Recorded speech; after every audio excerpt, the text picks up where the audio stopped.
All right. Hello and welcome to episode 13 of Read the Manga with Corey and Zach.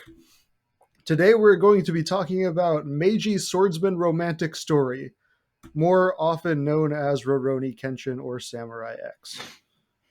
But I like that So title just better. Meiji Swordsman just so Romantic Story is much more of a mouthful and much more of an apt descriptor of what this manga actually is. yeah, I mean and I love the fact that the word romance isn't used for the word romance. Yeah, It's more used in the traditional sense. Like he is somebody who's a very thoughtful individual, yeah. like a romantic, somebody who gives extra thought and credit to everything. Yeah, also, So also somebody who's yeah, you're right. Who's so when somebody when you who's describe it as a romance series, like the way you said it, like Mhm. I understand what you mean. But it's not a romance series. It's not like like Love Hina.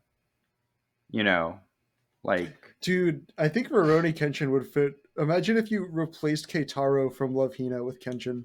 I think it would like be pretty much the same another manga. another another series that uses the word romance for an adventure series is Mare And One Piece.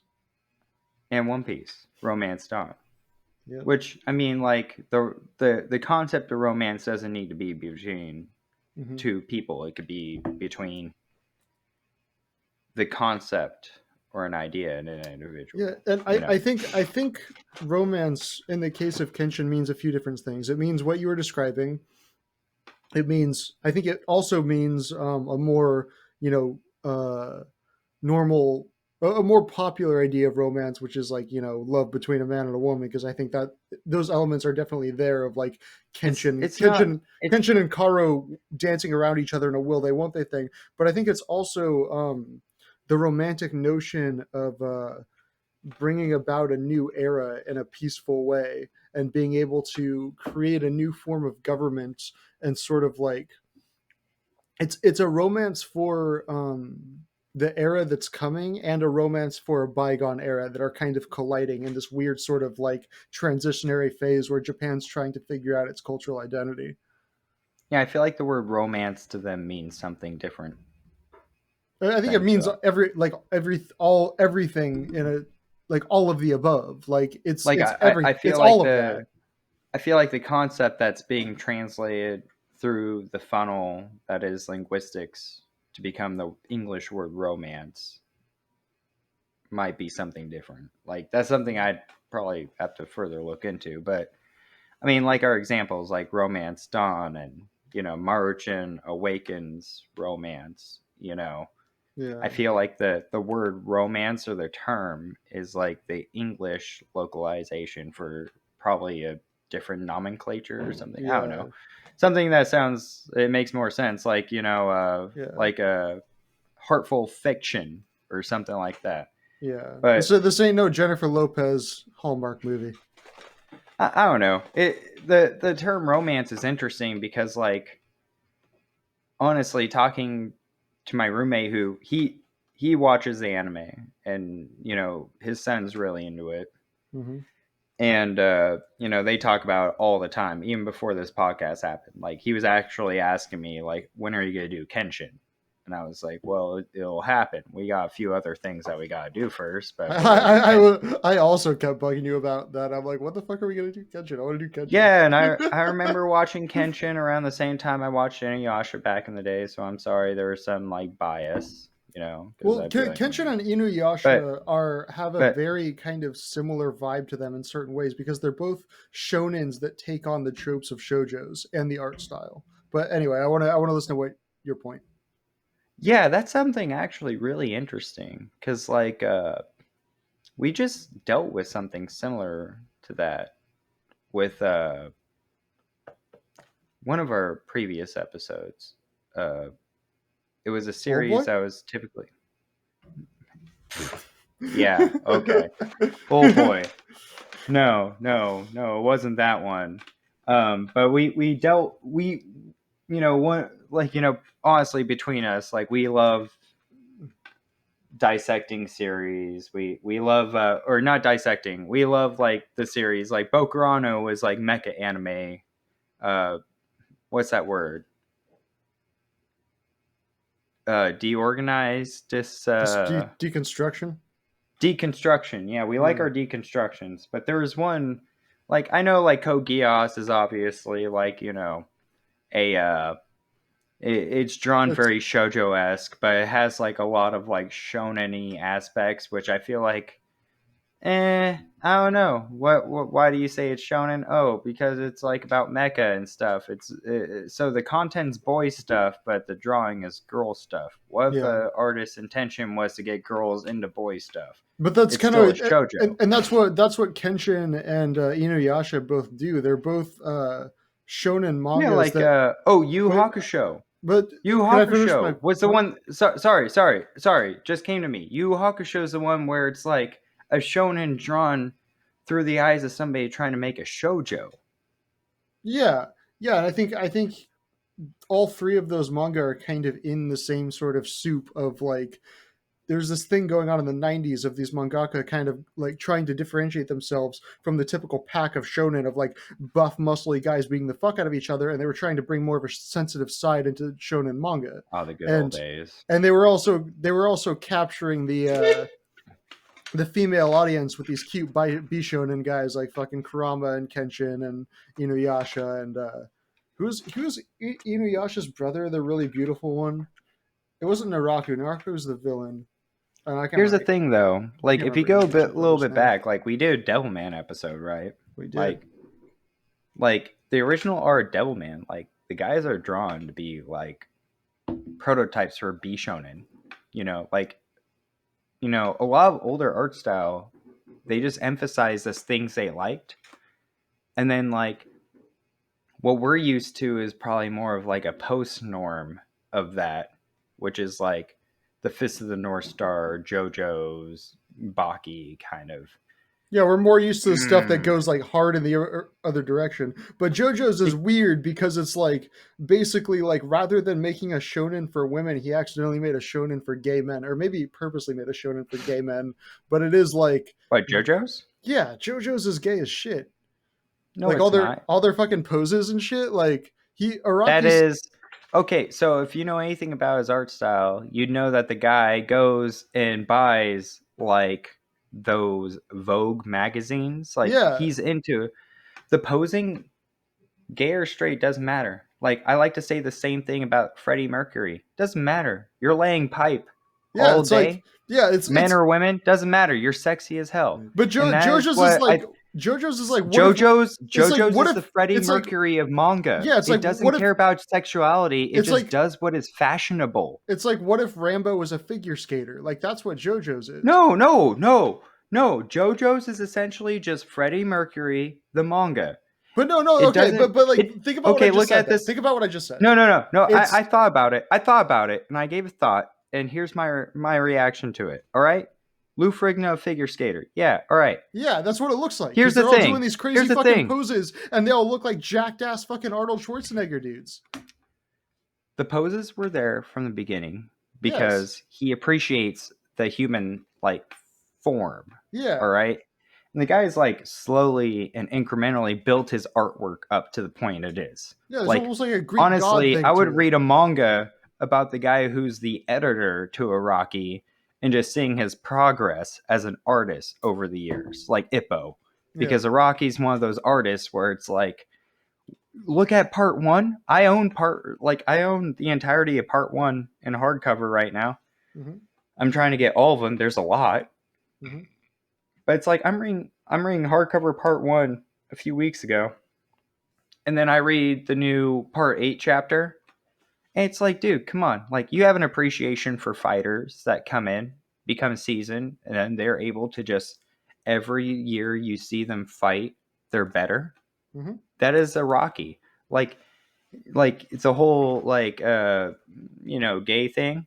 I think that like that's just a western thing, like a specifically US and Canada and UK thing, because like you start going to like Italy and all those other like more suave and machismo about their outfits kind of countries, like those are his influences. Like he Yeah. loves like a lot of Italian fashion magazines and stuff like that. Yeah, but Like, I'm not saying that it's oh, I'm specifically not. gay. I'm saying there's a homoerotic thing to it, whether you want to like No, it's acknowledge it just or an not. appreciation for the male figure. That's not homoerotic. You could be Yeah, it a is. woman.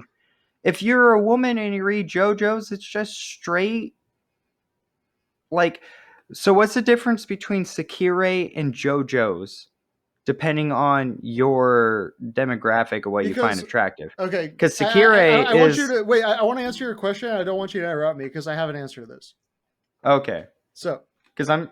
All right, go ahead. the thing about Sakura is it's a woman drawing women the way men want to look at women.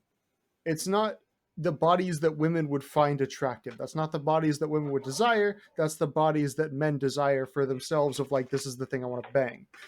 JoJo's is very much an idealization of like, these aren't the kind of physiques that women would admire in men. That's not the kind of guys that women are into. They are not into the fucking bodybuilder type. They're more into the fucking Josuke than they are the Jotaro. They're into the more sweet, sensitive guy, usually.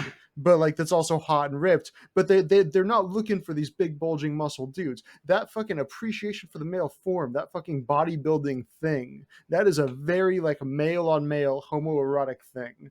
It's, and I'm not saying homoerotic is in like it's like you got a boner for these guys and you're necessarily gay. I'm saying homoerotic is in like there's some weird sexual aspect there in men admiring other men for their sweet fucking pecs, you know? And I think Iraqi taps into that in a certain way of making these fucking like godly physiques that men can kind of slobber over. I don't know if it's intentional. It probably isn't. I believe you that he has all of these different influences, but I also think that a lot of it can be definitely interpreted as like a male idea of what a male should look like. So, like, you obviously are not a member of our shitpost Crusaders. Yes, I am. I'm Are probably. you? Yeah, I watched Shitpost Crusaders. Okay, Wait, are because we we talking about Kenshin constantly or? we constantly talk about that. Well, Yeah. yeah, we're talking about Kenshin. We're talking about the whole concept of like, like. And by the way, sir, my argument still stands. Oh well, super manly man, blah blah. All right, like I just part want four. I want to talk No, about no, sword wielding no, lady boy. I don't nobody. want to talk about fucking like big masculine motorboaty pecs guy. I want to You talk were the about one who. the cute You're dude the with one the who red hair in the sky. tangented this is all the way. I'm sorry. You, you I'm being a shit post crusader. It's all good. Mm. I'm just saying, like, look, you cannot. So you have a lemonade stand, right? And you tell the people who run it, they're like, "Oh, well, you're pro like anti-orange, like orange juice." I don't know. Like, Iraqi isn't putting out gay porn. He's just putting out really fucking sexy men. Like, it's like Playgirl magazine, but with like plot in between Yeah, I'm not sometimes. arguing about intent. I'm arguing about result. There's no point in arguing a result without arguing intent first. There's a process to these things, so then the people who are listening understand that the result is because of a due intent. You can't skip these things. You I'm not. took you I'm. took the arguing class in high school. I know. No, that's not what I'm saying. I'm saying that the fucking whether it was intentional or not, Iraqi drew men that other men will slobber Dude, over. Rule 34, Mountain Dew technically was asking for it when people had the ability to draw. Like, Mountain just Dew. saying. Like, no, okay, all right. So, back to Kenshin. It's weird, but I think I honestly I want to put out to the audience that one of the first moments me and this guy over here met and hung out was Who are at you anime pointing club to? in high school. Huh? Who are you pointing I to? pointed to you. Oh shit. Oh, Yeah, yeah. when I edit this, because of the way our eye lines work, I put our faces on opposite sides. So you're gonna be pointing to somebody who's like off in the Oh, all right. distance. So me and this guy or this guy, depending, or I don't Yeah, know how he's gonna edit, but yeah. You're oh, probably gonna there's a have me fly at on my screen. There we go. I should have kept that. That would have added to it. There was yeah. a big old fly here. Anyway, We met in anime. Well, we didn't meet in anime club, but we went to anime club together after we heard about it. In one of the first series that we saw being shown there in Miss McCullough's classroom. Miss McCullough. Miss McCullough. She was hot.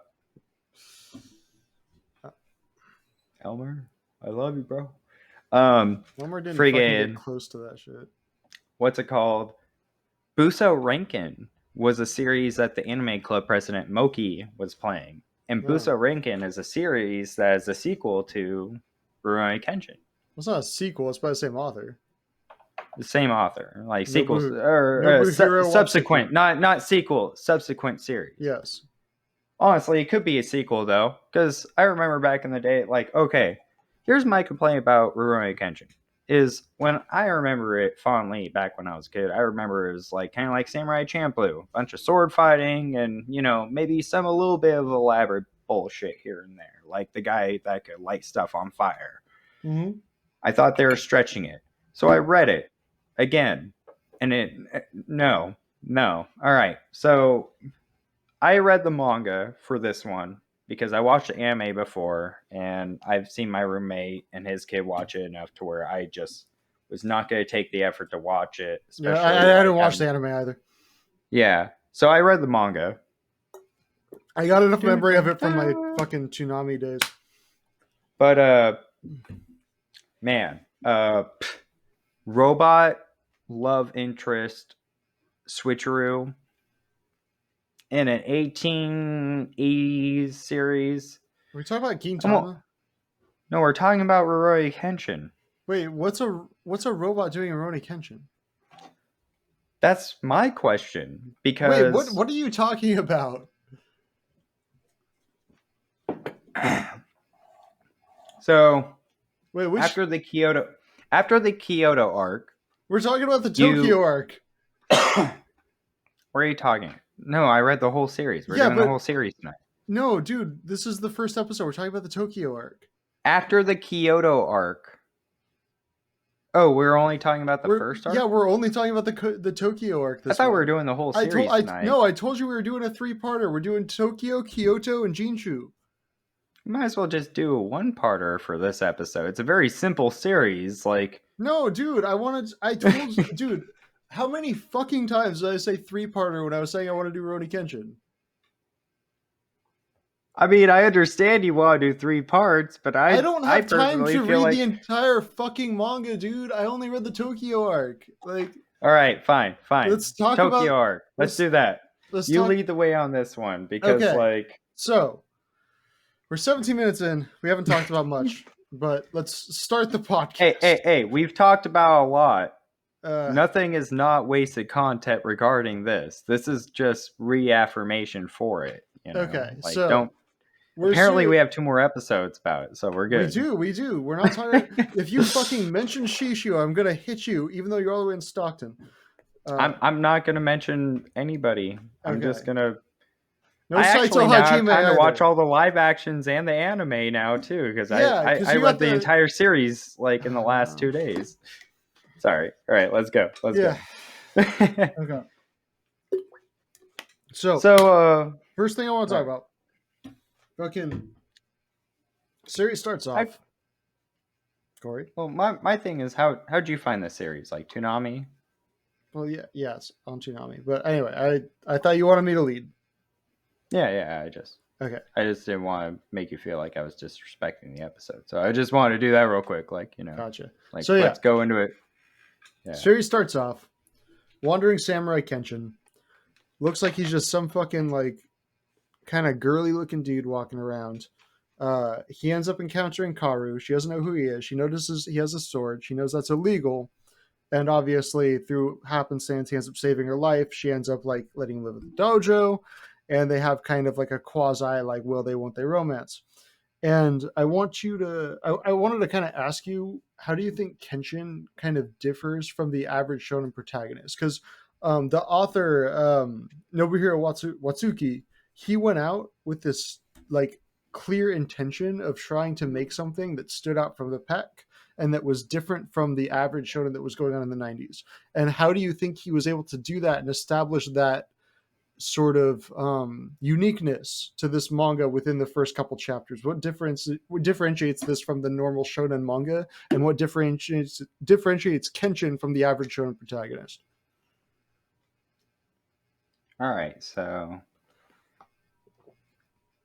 in like a big picture, he's a pretty different protagonist than what we really see, like for shonen series. Right now in Kaiju number 8, the big deal is the fact that the protagonist is the same age as Kenshin, but the joke is that he's too old to be a protagonist for a shonen series, right? Yeah. That's what the series kind of leans into, and I'm not gonna diss it or anything on it, but what I'm trying to say is like one thing that I like about Rurouni Kenshin is that the fact that it's kind of like we're hopping in on somebody's redemption arc. We haven't seen them go through their low points. We're on like the hero's journey is that big circle, and we're at the redemption arc. Hmm. And I feel like from a narrative standpoint, that's interesting because it's like, what if you start at the redemption arc and then like you show their reasons for the redeeming as you go? Like it's like taking the hero's journey and looking at a different way of it. Especially because like you wouldn't assume Kenshin is a hero if you looked at his series chronologically. Well, So Kenshin has already done the hero's journey. Kenshin no, has that's what yeah, I yeah, mean. that's Is what you're saying. But we're he's gone through the abyss. He's come back. He's come home. He's changed in some fundamental mm-mm. way. No, Hmm? no, I would not say that. I would not say we are on the point of the hero's journey where the abyss is his redemption arc. Like you have the abyss and then you have the redemption arc, right? In the hero's journey. Like they Well, there's not usually redemption in the hero's journey not because the redemption, hero's but the it's like, hero. like the whole circle, like their low point, right? The low point is where the series starts. Well, the low point is after or No, before where the series starts. the low point was when he was Batosai. Yeah, and then the He's series already done. starts Okay, after that. so there's the call to adventure. So, Wait, so there's the call to adventure, supernatural aid, thresholds, challenges and temptations, the abyss, the death and rebirth, the transformation, the atonement, and the return. He's on the return stage. He's at the end of he's the like hero's John journey. Wick.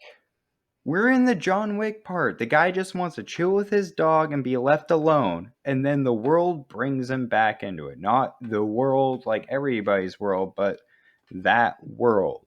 Yeah, but That is why like the there point is that a I'm whole interesting thing about Kenshin is unweaving his past and like understanding like, whoa, this guy is actually pretty mentally sound for like the amount of stuff he's done.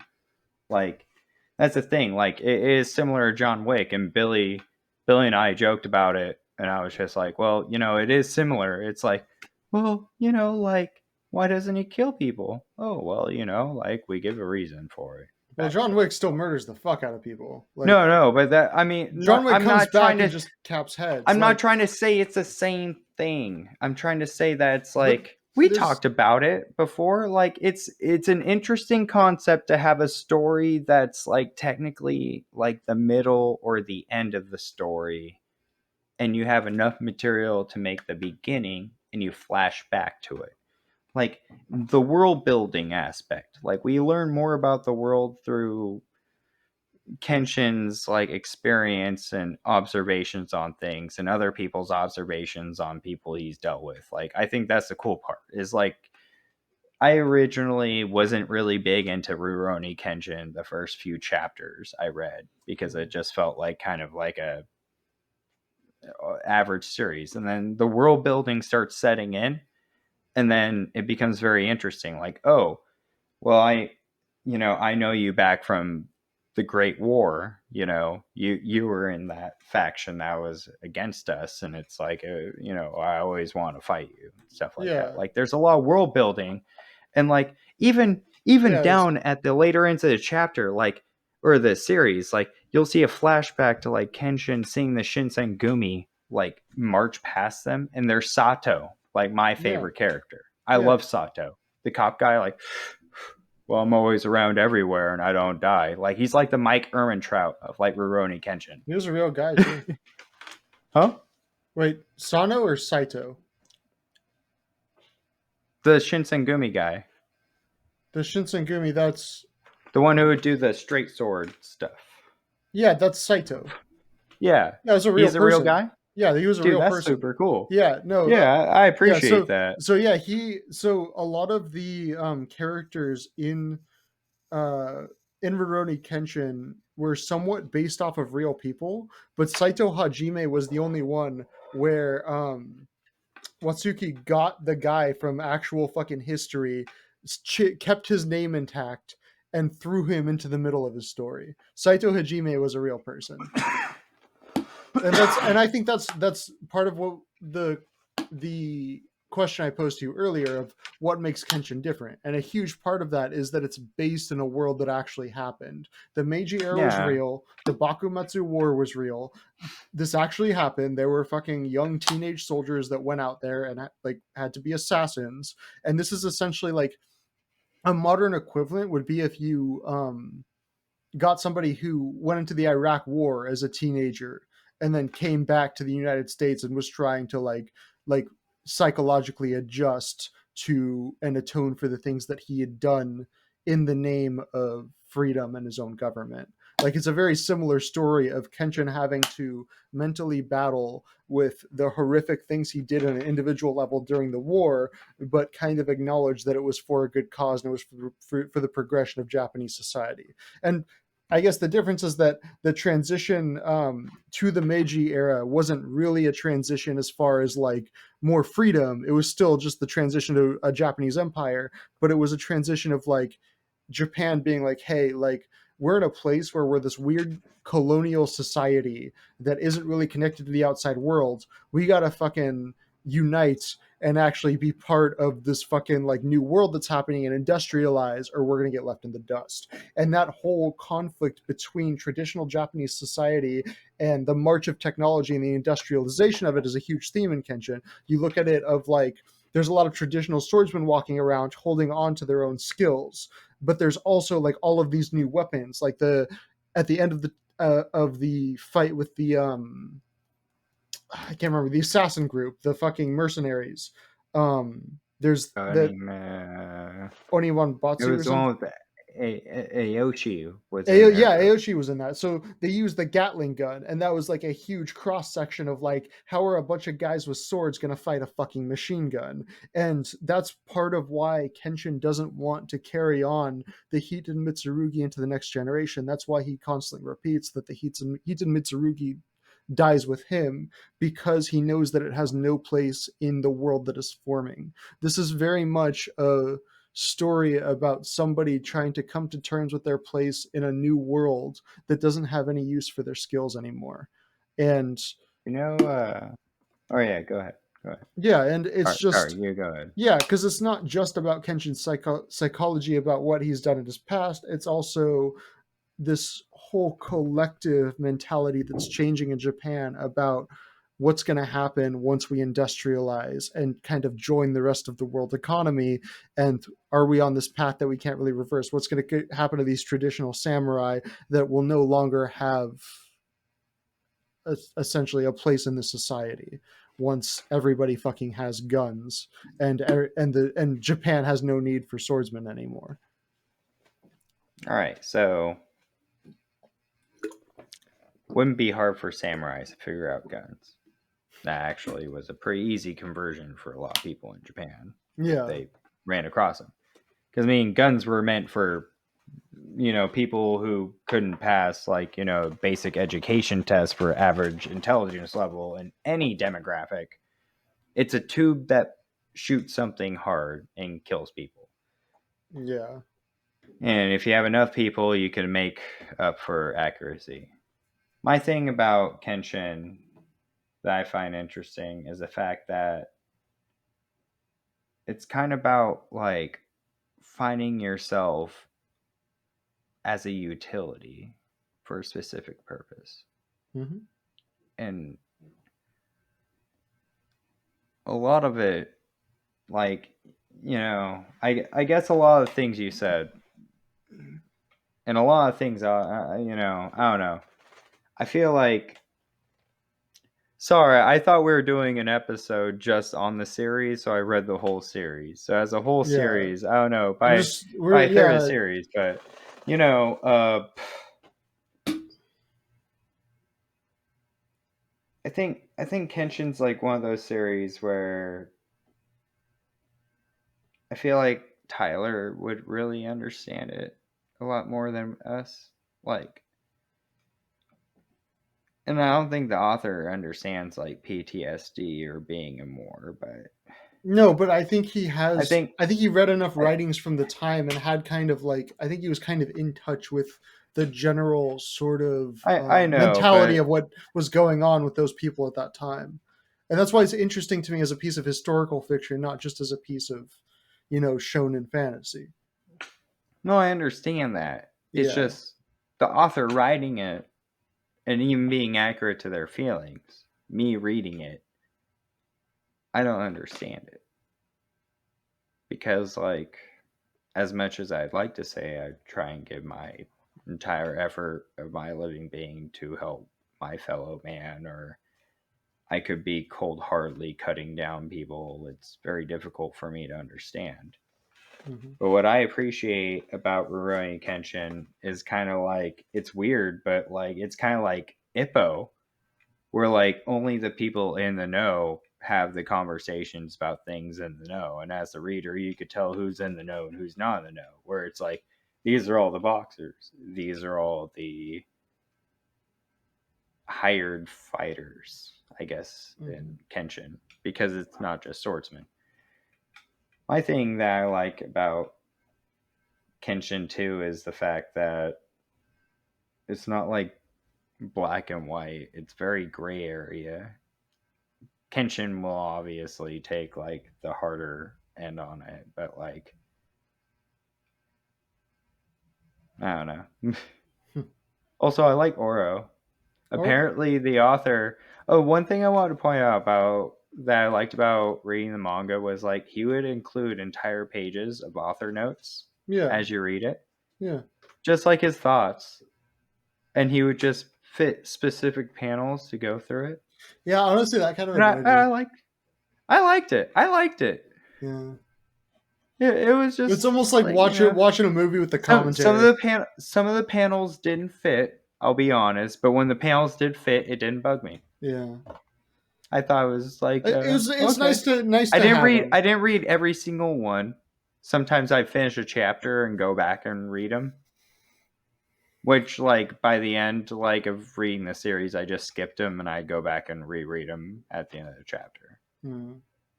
But like as I started reading them, I was like, it's not too bad. Yeah, and I guess It's funny. It's funny to for see me, like, an author or an author, artist, or whatever, a mangaka. If he did both, like he did do both actually. yeah, I just Wow. I feel like Kenshin is so interesting as a story to me because it's one of those series where, in order to understand it on a fundamental level, I feel like you have to kind of understand the history around it. Like it is so tied with Japan at that time, and it is such a period piece, and it is so political that it's very much like you have to kind of like know a Oh little wait, bit. Hmm?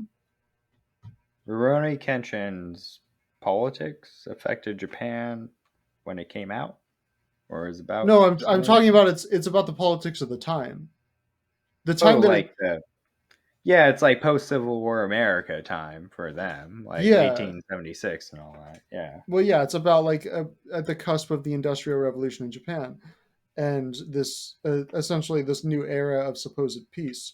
But like, I feel like it's one of those series that like you can't divorce it from its historical context, and there's so many shonen mangas that just don't do that, where it's like there's not anything deeper that you can link to the real world because they take place in such a far off fantasy world. The Rurouni Kenshin is so tied to events that actually happened that you have to kind of understand you were talking about world building, and the thing that's interesting about Rurouni Kenshin is that the world is already built because it's our Yeah, world. It's a world that existed, and we're just getting a well, tour through backstories and other stuff yeah, and every Watsuki now and then.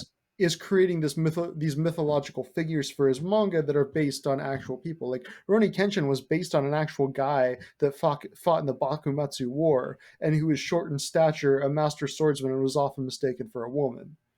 That's why he was so interested in him, because he was so different from the typical heroic figure of legend. Of like, he was this kind of like short, effeminate kind of dude that fought in the Bakumatsu and then devoted his life to peace afterward.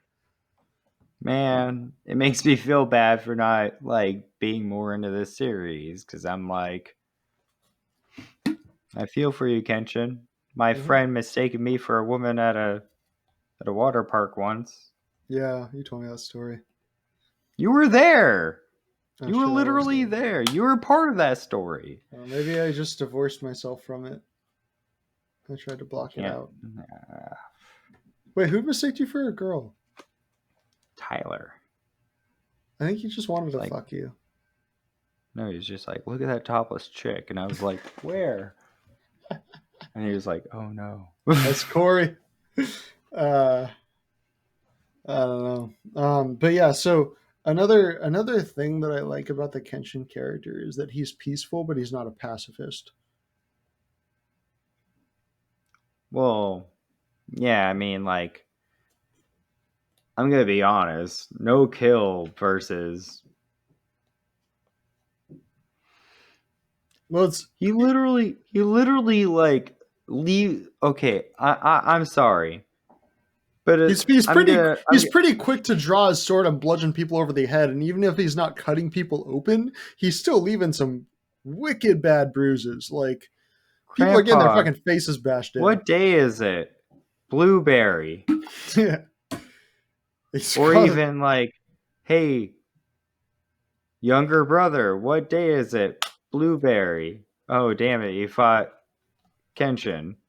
Like, he's honestly, causing I some wouldn't I CC. Yeah, wouldn't blame like the Shinsengumi guy showing up and being like, Kenshin, look, like you put so many people into like retardation through just beating them over the head that we like, need to tell you like for real, like just bro, let us know if there's people you don't want to kill. We'll just kill them. yeah, Like it doesn't matter. Japan's healthcare system can't carry the load that you're leaving behind. Like, it would be so much easier for society and so much more cost effective. You would just fucking murder them. I don't kill people. I just make them vegetables. Like you know how many times I agoughed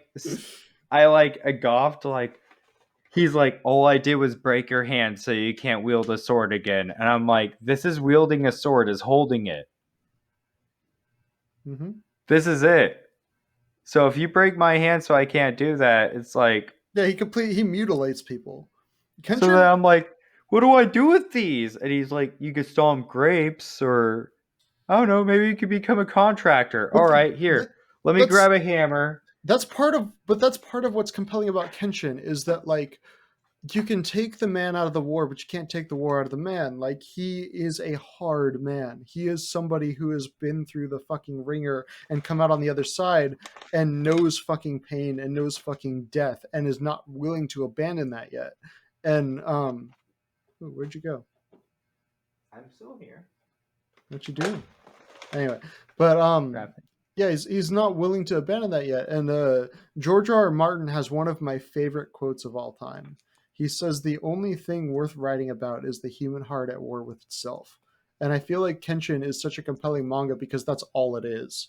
It is Kenshin's art at war with his it's Kenshin's heart at war with himself. It's his nature and his fucking muscle memory training to kill people, fighting against this more peaceful man that he's trying to become in this new era. And as hard as he tries to get away from it, he can't really um, get away from the fact that he is a tool. He is not like he's an asshole, but he is a tool to be used for killing. He is a break in case of war kind of person, and he recognizes that, and he knows that's why he doesn't pass on the heat in Mitsurugi. He knows that his particular set of skills have no place in the new era, but as long as he's around, he's going to use those skills to defend the ones he loves, and he's going to beat the fuck out of people with his sword, with his stupid reverse blade sword. And that's the kind of thing. It's like right from the get go, he nerfs himself. It'd be like being a master gunslinger, but instead of using real bullets, he used like rubber bullets. Yeah. You know, so it's like looking at. I apologize. Kenshin's story. It's actually, pretty interesting because it's like he for some individuals he leaves them in positions of where they need to probably ask for help to exist Mm-hmm. or they're of limited use. But like I don't know. Part of what I try to like justify his actions is that like the guy's not perfect. Outside of killing the person, like like there is a concept of mercy killing, you know what I mean? Mm-hmm. Where it's like like Obi-Wan cut off all of his limbs. He should have just jumped down and finished them off, right? Mm-hmm. Instead of leaving. Like some people argue that like why didn't Obi-Wan finish off like Anakin? Because he literally made him into like a Bob Oblong. Created a monster. But well, he like what's the guy do? He Like probably he assumed he was has going to die. but like Zach, if you were my friend who went off the path and like I cut off your arms and legs already, like I might as well like kill you, right? Instead of just being like, you should wait here for 15 minutes until the magma eats your face I and you don't. learn your lesson. I don't. Like, I guess in that moment, I don't think Obi-Wan wanted the blood on his hands. I don't think he could bring himself to kill his brother. It's so then it's that the it's becomes a the it's selfish the issue. trolley problem. It's the fucking trolley That problem, dude. Do you pull the lever and kill one person, or do you just let it go and kill three people? no, you kill the guy because you don't want him to suffer. Well, yeah, but Because like whether they're gonna lay there and think about what they did wrong for 10 minutes or they die is the difference between a but bad guy and a but good guy. Obi-Wan would rather him suffer than have to bear it on his That's a conscience to bad be the. guy move. That's like No, it's not. It's a human James move. Bond strapped to a table, laser going up, gonna cut him in half. Bad guy move. No, it's not. Cutting It's a off. fucking human move. No, it's a bad guy It's not move. a fucking bad guy move, dude. It's a like Kenshin would.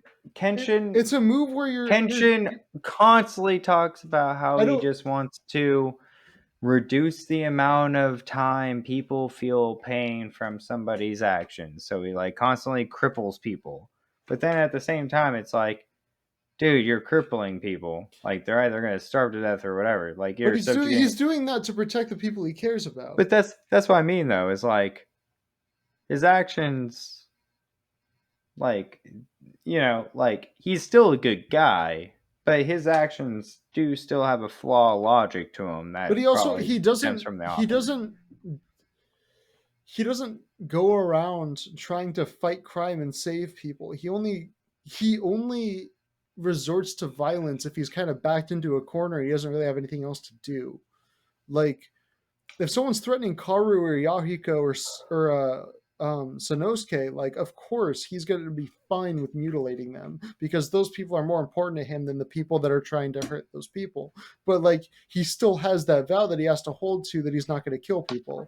Like it's like a weird catch-22 that he has in his mind. I think it makes sense. I'm not saying it's necessarily moral, but I'm saying that with what Kenshin's been through and to take kind of a moral step like that, I feel like it means something because he's not going around killing at the behest of the government. He's not mutilating people at the behest of the government. He's using violence when he has to. All right, so you want me to think the way you do? Then we have to agree on one thing. What? The medical technology in Kenshin is significantly better than what they actually had access to.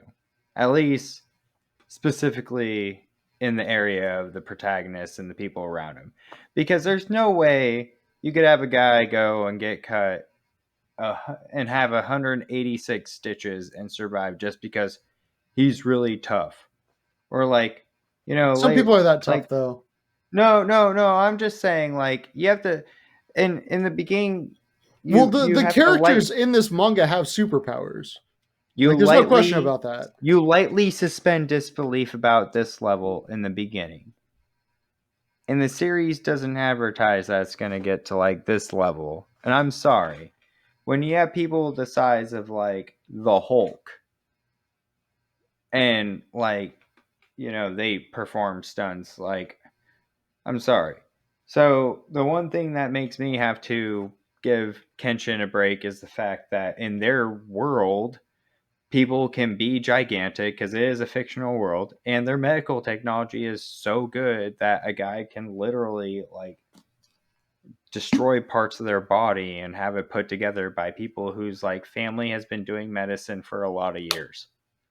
Which I'm willing to suspend disbelief on that, which makes me justify Kenshin's stuff more. But if we are trying to weigh this more in reality, which I like to look at from the way where it's like reality mixed with some fun shenanigans where people could just fight longer because in their world medical technology is just way more successful.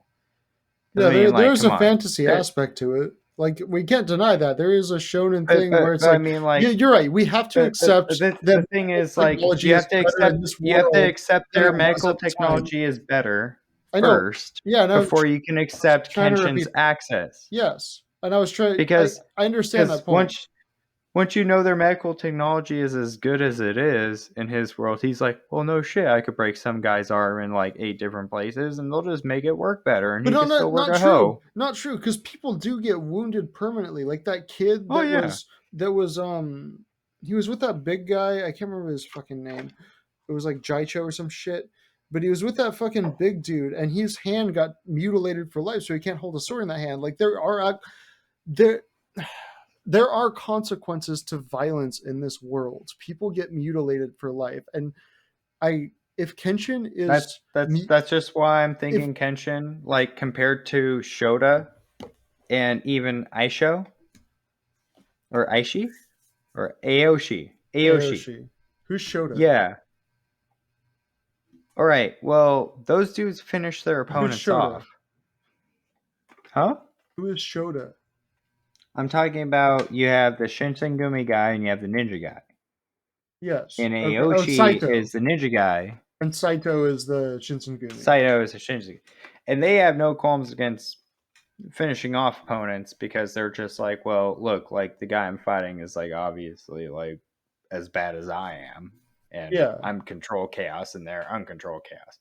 And like I understand where Kenshin comes from in a lot of things in regards. But it's like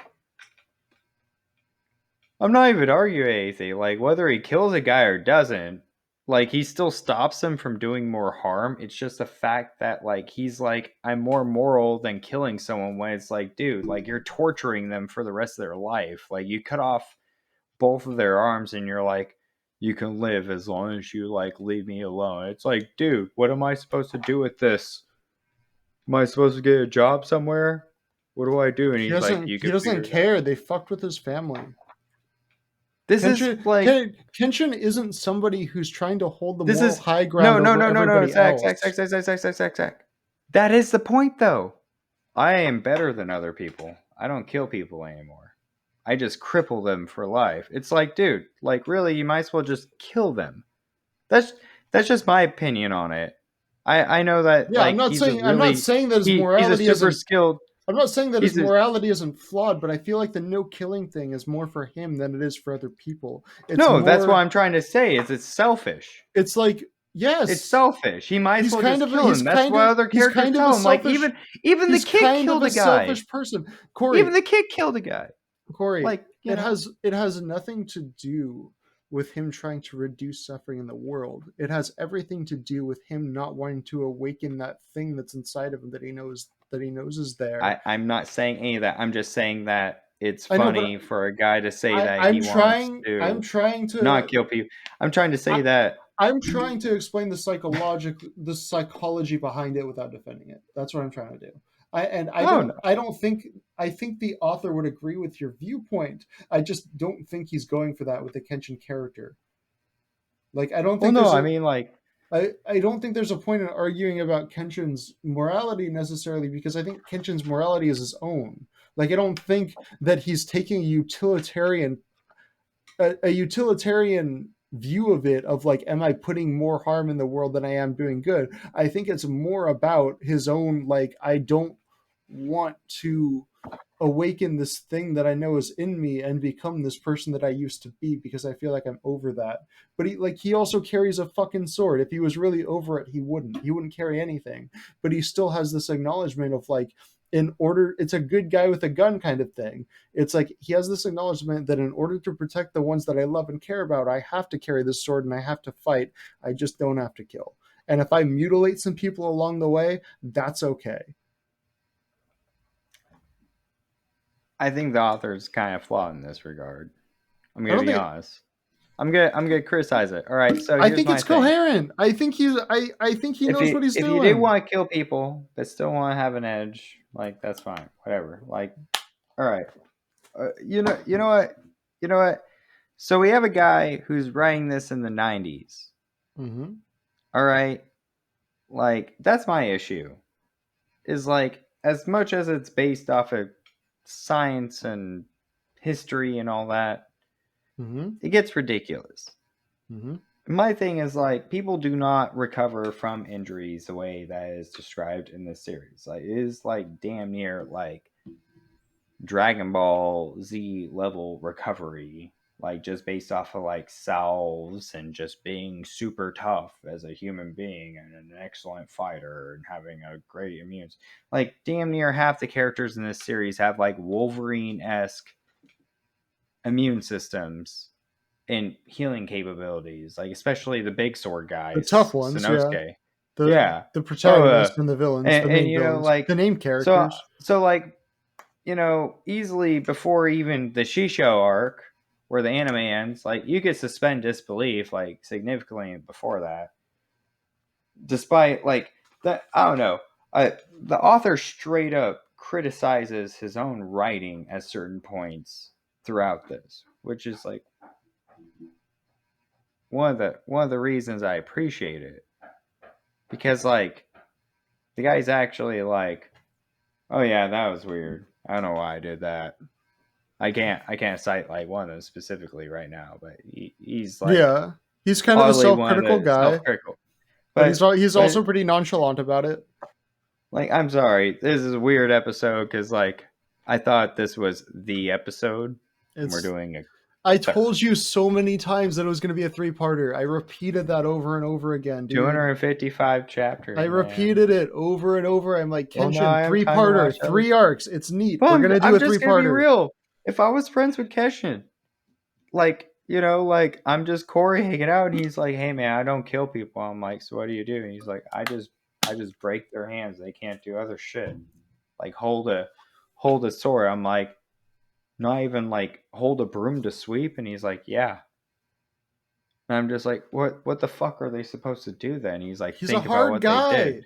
No, but he's not. He doesn't have that fucking morality to it. He doesn't have that fucking. He He's does. better than He everybody he he else. does a He's little supposed to bit, be the but he is supposed to he's be the protect. lawful good of He the series. He's a he's not paladin. that. He's fucking flawed, dude. Why can't you accept that he's a flawed protagonist? And why can't you Because accept that that is the not how author? he is The Yes, portrayed. he is. The Yes, he author is doesn't portrayed do like that. that. He is completely The, portrayed like that. the author was going The for author that and they doesn't fucking didn't achieve the that. author doesn't fucking hammer it home. But if you look at the Kenshin character, there's more going on. He's not this holier than I thou. know. I read the whole damn He's series. not I'm this just saying the author doesn't get that all the way. dude. The author's just like he feels bad about having a job he had to do and he was like a really bad person. Like it's like He a wasn't really even a good bad person. He Rurouni was an Kenshin. assassin. Rurouni Kenshin could be a really good series for vets with PTSD if not for like some weird soap opera kind of BS they added in. But either way, like I'll still say this series is really good. It's just like my god, like break like I don't know, like the author obviously was going. I bet you if the author could redo the series and have the same amount of time to do it, it would be like what they more thought. What I like to think about Rurouni Kenshin is the fact that like it is an example of a series where like you can actually see somebody like what I appreciated reading it and seeing the author's notes was just like this was somebody like actively trying to make a rough draft really fucking good. Okay, Corey, And what was the quote that I gave to you earlier by George R. R. Martin? Can you repeat it back to me? George R. R. Martin. Okay, I guess you were distracted when I said that, but I was waiting for you to look at me because I wanted you to hear the quote that I said. Do you remember Okay, the quote that I said I about do. George? I don't. When I don't I recall. was trying to talk about Rurouni Kenshin, I was trying to talk about why it was interesting, and the quote that I said by George R. R. Martin, that's one of my favorite quotes of all time. The Okay, only thing worth writing about is the human heart at war with itself.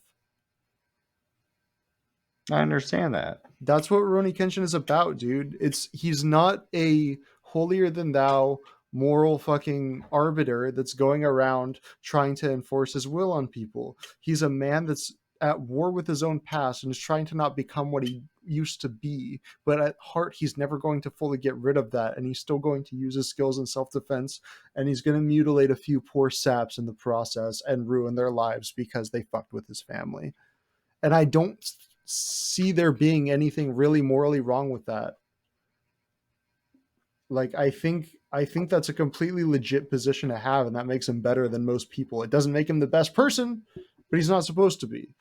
He's supposed to be a person that's trying, not a person that is already there and is already has it figured out. He's not a good person because that's his own opinion on himself, like through and through. The fact that he has to exist in the world despite his actions, which he had to do horrifying actions to try and create a peaceful world, and then even after he did those things, he still has to do them, is like one of my favorite aspects of his character. Like from chapter 1 to 255, Kenshin never fully under never fully forgives what he did. Because and that's what I love about him as a character is what he does unlike a lot of shonen protagonists is he has accountability. And that's what I'm trying to say. Is like even he thinks about his actions, about how like putting someone within one HP point of their life, even if it means they're crippled for 4 years and become like a problem to themselves or everybody else, like at least it doesn't hurt his consciousness. Like or his His conscience. conscience, yeah. Yeah. And then like, he's like, well, I didn't kill a guy, technically, you know. And and that's like something where like I wanted to talk about, which is like the fact that I love Kenshin because like he is that kind of character where he isn't perfect and he is aware that by beating people within an inch of their life, he's doing it for his own self gratification because like he's told people straight up before like he had a chance to kill them and they want him to kill him. Like, nah, I don't want to do it. And they're like, well, you're dishonoring me and you're dishonoring my abilities. And he's just like, yeah, well, I don't care. I'm selfish. I'm not going to kill you. So it's like, it is one of those things where it's like, you know, that's what I appreciate about Kenshin is he's kind of like one of those characters where he has his goals and he kind of finds a way to get to them.